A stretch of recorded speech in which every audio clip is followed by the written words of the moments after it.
Hello friends, தக்காளி chutney recipe பார்க்கலாம் வாங்க. ஒரு ஸ்பூன் கடலைப்பருப்பை வறுத்து எடுத்துக்கோங்க. ஒரு ஸ்பூன் உளுந்தையும் நல்லா வறுத்து எடுத்துக்கோங்க. 3 ஸ்பூன் நல்லெண்ணெய் ஊற்றிக்கலாங்க. அதுக்கு 150 கிராம் வெங்காயத்தையும் போட்டு நல்லா வணக்கிக்கோங்க. 4-5 தக்காளியும் போட்டு நல்லா வணக்கிக்கோங்க.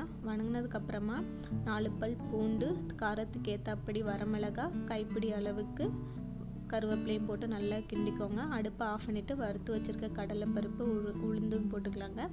கொஞ்சமாக இஞ்சி போட்டுக்கோங்க. தேவையான அளவுக்கு உப்பையும் போட்டுட்டு இதை நல்லா அரைச்சி எடுத்துக்கோங்க. நல்லா வலுவலுன்னு அரைக்கணுங்க.